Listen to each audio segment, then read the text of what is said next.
अच्छा जी, इसका ओवरव्यू जो हमने करना था वो प्रीवियसली हो गया है। अब मैं यहाँ से आपके साथ बुक में से ईसोफेगस का जो टॉपिक है वो स्टार्ट करूँगी। इससे प्रीवियसली हम लोग कर चुके थे लंग्स वाले चैप्टर को। उसमें अगर आप लोगों को किसी किस्म का कोई मसला हो तो आप लोग मेरे से वो भी पूछ सकते हैं साथ साथ, ठीक है। अच्छा जी, अब हम लोग स्टार्ट करने लगे हैं ईसोफेगस को। सो ईसोफेगस की पैथोलॉजी में बेटे हमने 3 चीज़ें पढ़नी है, ठीक है। सबसे पहले हमने बहुत बहुत आसान सा ये, ठीक है, मुझे सबसे ज़्यादा इंटरेस्टिंग आसान है तो इसलिए अच्छा लगता है। इसमें आप लोगों ने सबसे पहले पढ़ना है या मैंने आपको पढ़ाना है कि ईसोफेगस के अंदर कुछ ऑब्स्ट्रक्टिव या वैस्कुलर डिजीजेस हो सकते हैं, यानी कि कोई ऑब्स्ट्रक्शन हुई हुई है या जो वेसल्स है उनमें मसला है जिससे ब्लीडिंग हो रही है, तो ऑब्स्ट्रक्टिव और वैस्कुलर डिजीजेस पढ़ेंगे। दूसरे नंबर पे हम लोग पढ़ेंगे ईसोफेजाइटिस। फेजाइटिस जहां पे भी आइटिस का लफ्ज होता है तो हम समझ जाए इन्फ्लेमेशन की बात हो रही है, यानी ईसोफेगस की इन्फ्लेमेशन के बारे में हम पढ़ेंगे। अब ये जो ईसोफेगस की इन्फ्लेमेशन है ये डिफरेंट रीजंस की वजह से हो सकती है। इन्फेक्टिव या केमिकल ईसोफेजाइटिस हो सकता है, यानी कि इन्फेक्शन की वजह से या केमिकल्स की वजह से। जैसे बहुत सारे लोग अल्कोहल पीते हैं, स्मोक करते हैं, तो वो केमिकल या ड्रग्स ले रहे हैं या इवन पिल्स ले रहे हैं, तो वो भी ईसोफेगस में जाके इरिटेशन और इन्फ्लेमेशन कर सकती है। सो ईसोफेजाइटिस जो है वो इन्फेक्टिव भी हो सकता है और केमिकल भी हो सकता है, ठीक है। उसके अलावा हम लोग देखेंगे कि जो ईसोफेजाइटिस है, दूसरे नंबर पे हमारे पास रिफ्लक्स ईसोफेजाइटिस होता है। अब आप लोगों को थोड़ा बहुत फिजियोलॉजी से नॉलेज होगा कि हमारे पास ये जो ईसोफेगस होता है और नीचे जो स्टमक होता है, तो स्टमक में नॉर्मली ये कंस्ट्रक्टेड होता है, ठीक है, लोअर ईसोफेजियल स्फिंक्टर, क्योंकि स्टमक में बहुत ज्यादा एसिड होता है। लेकिन कुछ अननोन रीजन की वजह से अगर ये रिलैक्स हो जाए और ये एसिड ऊपर जाना शुरू कर दे तो ये एसिड इस म्यूकोजा को इरिटेट करता है और वहां पर इन्फ्लेमेशन करता है। इसे हम रिफ्लक्स ईसोफेजाइटिस कहते हैं। आगे चल के मैं आप लोगों को डिटेल पढ़ाऊंगी। थर्ड पे हमारे पास इओजिनोफिलिक ईसोफेजाइटिस होता है। इस ईसोफेजाइटिस में जब हम इसकी बायोप्सी करते हैं, स्लाइड लेते हैं, तो हमें बहुत ज्यादा इओजिनोफिल्स मिलते हैं जो ये बताते हैं कि मे बी कोई एलर्जिक रिएक्शन है, ठीक है। सो ईसोफेजाइटिस जो है वो इन्फेक्टिव हो सकता है, केमिकल हो सकता है, रिफ्लक्स ईसोफेजाइटिस हो सकता है या इओजिनोफिलिक ईसोफेजाइटिस हो सकता है। और एक हम लोगों ने बैरेट ईसोफेगस के बारे में भी पढ़ना है। Barrett oesophagus again prior to carcinoma appear होती है। और फाइनली जो है वो हमने ईसोफेगस के कार्सिनोमाज या ट्यूमर्स पढ़ने हैं, जिसमें हमारे पास 2 इंपॉर्टेंट आ जाते हैं, स्क्वेमस सेल कार्सिनोमा है और एडिनो कार्सिनोमा है, ठीक है, ऑफ द ईसोफेगस। तो ये इंपॉर्टेंट कंटेंट है जो ईसोफेगस के टॉपिक में हम पढ़ने जा रहे हैं। सो सबसे पहले स्टार्ट करते हैं फर्स्ट टॉपिक से, जिसमें वो हमें बताएगा ऑब्स्ट्रक्टिव एंड वैस्कुलर डिजीजेस के बारे में, ठीक है। अच्छा, इससे पहले इसने बुक में थोड़ा सा ओवरव्यू लिखा हुआ है कि ईसोफेगस जो है ये जीआईटी का पार्ट है और ये गैस्ट्रोइंटेस्टाइनल ट्रैक्ट में क्रेनियली जो है वो प्रेजेंट होता है। और ये एक इलास्टिक मस्कुलर सी ट्यूब है जो पैसेज प्रोवाइड करती है खाने को ओरल कैविटी से नीचे स्टमक में आने के लिए, ठीक है। तो ये कुछ थोड़ा सा ओवरव्यू है ऑब्स्ट्रक्टिव एंड वैस्कुलर डिजीजेस, ठीक है। अब नाम से हमें पता चल रहा है कि इसमें हम लोग क्या पढ़ने जा रहे हैं। अब ऑब्स्ट्रक्टिव और वैस्कुलर डिजीजेस में जो सबसे पहली चीज है वो है हमारे पास मैकेनिकल ऑब्स्ट्रक्शन। मैकेनिकल ऑब्स्ट्रक्शन से क्या मुराद है बेटे कि हमारे पास जो ईसोफेगस है वो मैकेनिकल इंटरफेरेंस की वजह से ऑब्स्ट्रक्ट हो रहा है, ठीक है। मैकेनिकल ऑब्स्ट्रक्शन जैसे किस तरह से हो सकती है, ज्यादातर कंजेनिटल होती है, क्वाइट भी हो सकती है। अब इसके मैं डिफरेंट रीजंस या कॉजेस आपको बताती हूँ। बेटे आप लोगों ने इसके अंदर पढ़ा हुआ होगा, एक चीज होती है एट्रीजिया। अब एट्रीजिया के अंदर क्या होता है कि हमारे पास आगे की तरफ ट्रैकिया होता है, ट्रैकिया के साथ यहाँ पे ईसोफेगस होता है ना। समटाइम्स ऐसे होता है कि ईसोफेगस जो है वो ये ऐसे अवे करके एक ब्लाउंड पाउच की फॉर्म में पड़ा हुआ होता है, या फिर ये हमारे पास हो सकता है इसके साथ ऐसे अटैच भी हो, तो एबनॉर्मल या कंजेनेटिकली ठीक से नहीं बनता। इसलिए मैं पिक्चर्स भी आपको दिखाती हूँ जरा एंड पे जाके। तो ये आप लोगों ने पढ़ा हुआ है एम्ब्रियोलॉजी के अंदर। सो हमारे पास एट्रीजिया हो सकता है, या फिर इसको एट्रीजिया कहते हैं जब ये बिल्कुल अवे हो या फिर ये एक ब्लाइंड पाउच सा बन रहा हो, तो फिर हम इसको कहते हैं कि ये हमारे पास क्या है, फेस्ट्यूला है। सो अगर एट्रीजिया है या फेस्ट्यूला है तो जाहिर है ईसोफेगस जो है वो ऑब्स्ट्रक्ट होगा, खाना ऊपर से जो भी आएगा वो यहाँ पे आके रुक जाएगा, आगे फर्दर पास ऑन नहीं करेगा। उसके अलावा ईसोफेगस की डुप्लीकेशन भी हो सकती है जो कि कॉम्प्लिकेशन कॉज करेगी, ठीक है। अब अगर ये ट्रीजिया फेस्ट्यूला या डुप्लीकेशन होगी तो ये शॉर्टली आफ्टर बर्थ वो कहता है शॉर्टली आफ्टर बर्थ जो है वो डायग्नोज हो जाते हैं। क्यों डायग्नोज हो जाते हैं?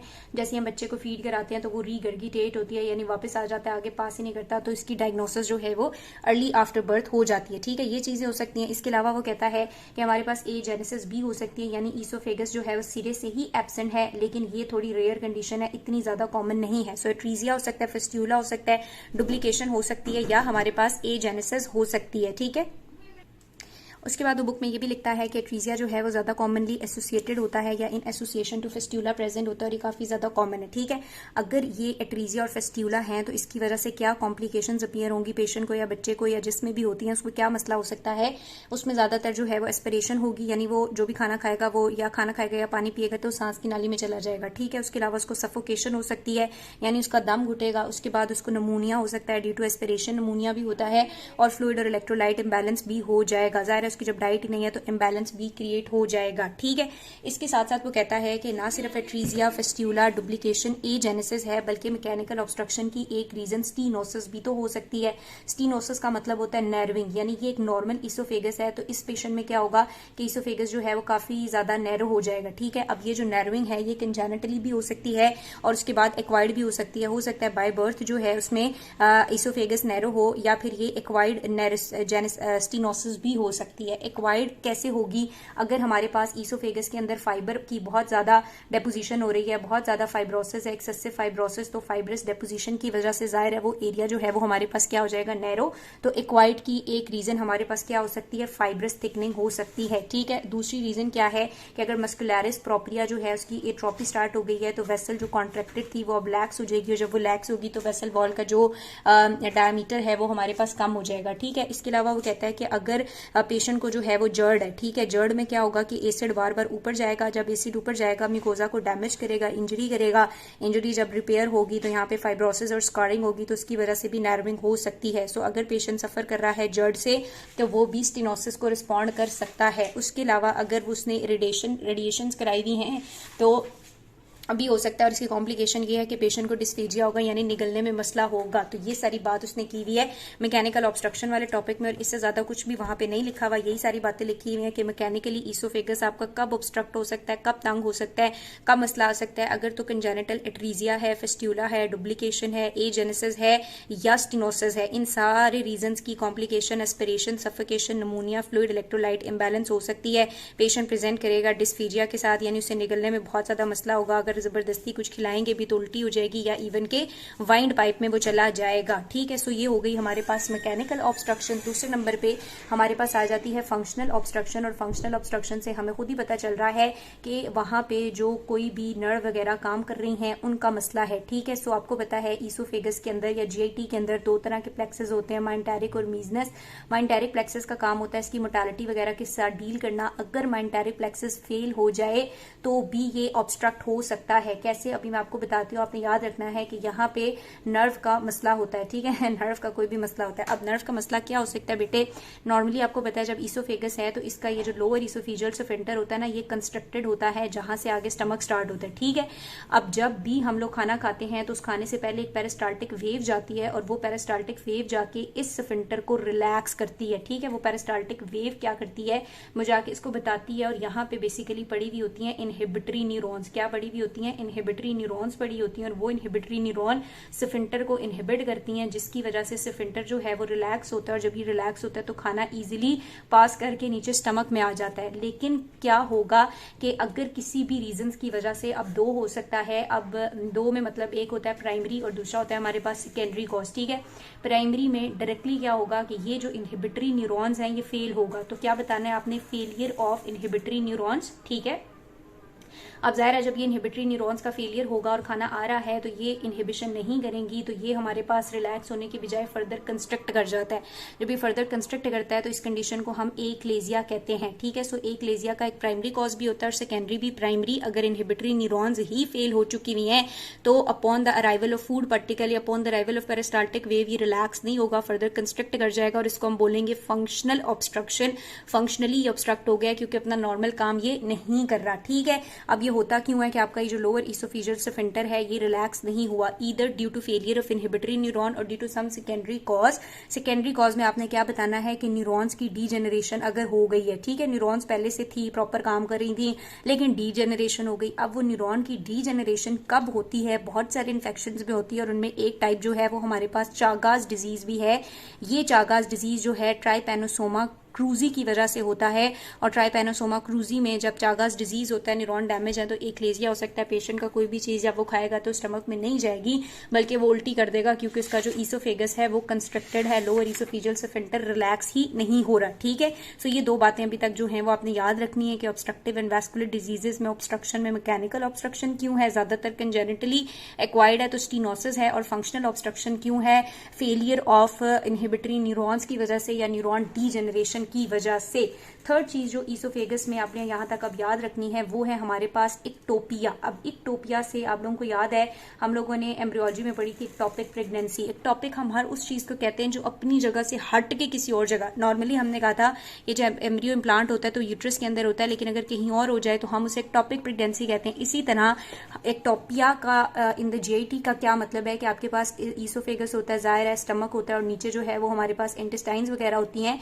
हर लेवल के अपने स्पेसिफिक सेल्स हैं, अपने टिश्यूज हैं। अब समटाइम्स ये होगा कि हमारा जो गैस्ट्रिक टिश्यूज हैं या गैस्ट्रिक स्ट्रेटिफाइड स्क्वेमस एपिथेलियम है वो यहां से मूव करके डेवलपमेंटली तौर पे ईसोफेगस में आ गया है। इसको हम कहते हैं एक्टोपिया। क्या कहते हैं? एक्टोपिया। एक्टोपिया से क्या मुराद है कि एक एक्टोपिक टिश्यू जो है, एक्टोपिक टिश्यू जो है वो आके रेस्ट कर रहा है ईसोफेगस में। ठीक है, क्या कर रहा है? रेस्ट कर रहा है ईसोफेगस में। अब ये जो एक्टोपिक टिश्यू असल में आया है ये है क्या? ये गैस्ट्रिक म्यूकोजा है।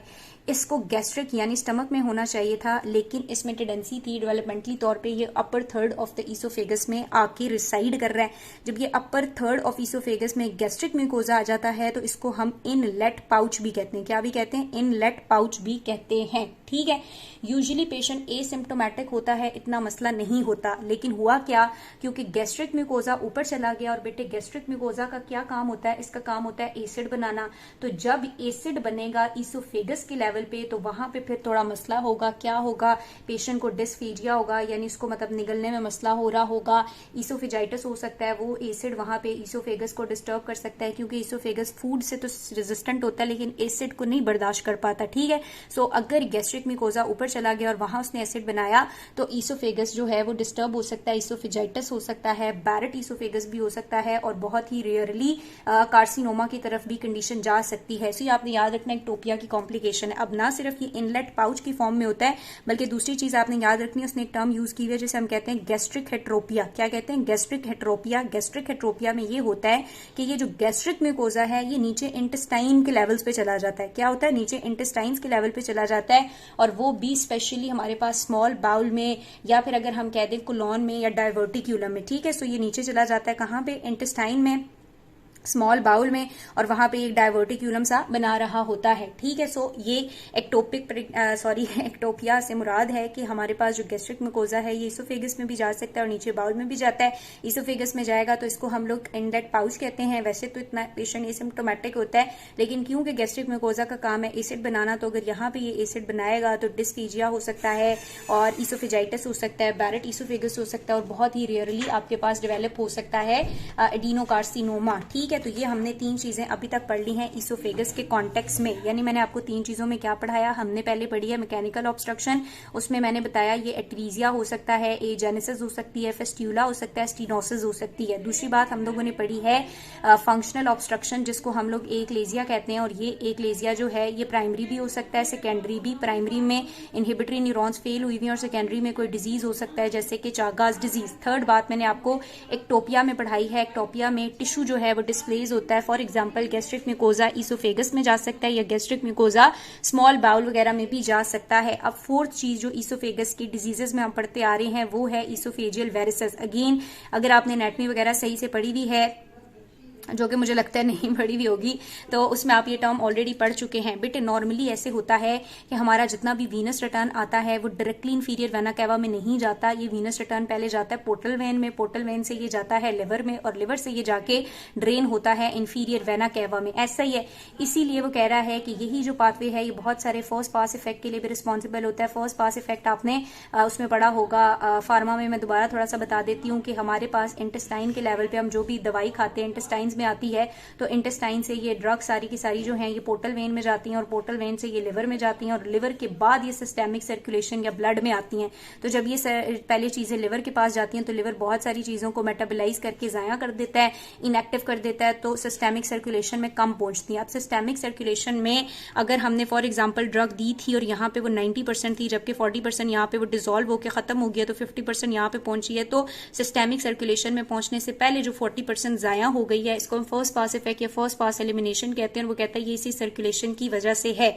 अब अगर कोई ऐसी रीजन हो गई है, फॉर एग्जांपल पोर्टल वेन में कोई मसला आ गया या पोर्टल हाइपरटेंशन हो गई है और ये ब्लड जो है या पोर्टल हाइपरटेंशन या जो भी चीज है ये ब्लड आगे पास ऑन नहीं कर रहा, तो ये हमारे पास बैक प्रेशर क्रिएट करता है। जब बैक प्रेशर क्रिएट होता है तो ईसोफेगस की जो वेन्स वगैरह हैं वो एक्सेसिवली बहुत ज्यादा डायलेट हो जाती हैं। जब वो बहुत डायलेट हो जाती हैं तो वो बहुत ही ज्यादा ऐसे स्पॉन्जी इन नेचर हो जाती हैं और पेशेंट अगर जोर से कफ करेगा तो ये जो वेसल है ये लीक करेगी और जब ये लीक करेगी तो बहुत ही एक्सेसिव जो है वो ब्लीडिंग, खून की उल्टी आएगी और इतनी ज्यादा ब्लीडिंग हो सकती है कि इवन वो फेटल है और पेशेंट की बल्कि 50% पेशेंट्स की डेथ भी हो जाती है। सो ईसोफेजियल वेरिसेस में आपने क्या याद रखना है कि कोई भी portal issue, for example portal vein की ऑब्स्ट्रक्शन है जिससे बैक प्रेशर क्रिएट हुआ है, तो वो ईसोफेगस की वेसल्स को इफेक्ट कर सकता है, उनको डायलेटेड टर्टस बना देता है जिससे वो ब्लीडिंग के लिए बहुत ज्यादा प्रोन हो जाती हैं। अब इसकी मॉर्फोलॉजी में या फिर अगर हम बात करेंगे कि इसको कैसे डिटेक्ट किया जाता है, तो आप लोगों को एंडोस्कोपी कराई होगी। मैंने इंस्टा पेज पे भी एक अपनी एंडोस्कोपी की वीडियो लगाई हुई थी कि एंडोस्कोपी हम किस तरह से करते हैं और यही एंडोस्कोपी की एक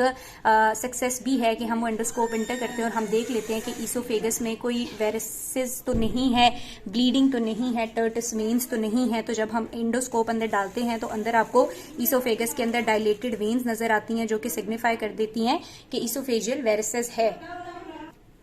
और बल्कि समटाइम ये होता भी है कि एंडोस्कोप जब आप पास करते हो तो वो रप्चर हो जाती हैं। जब वो रप्चर हो जाती हैं तो उनमें से बहुत ज़्यादा जो है वो ब्लीडिंग और हैमरेज वगैरह वहाँ पे आपको नजर आता है, नेक्रोसिस और अल्सरेशन भी नजर आती है।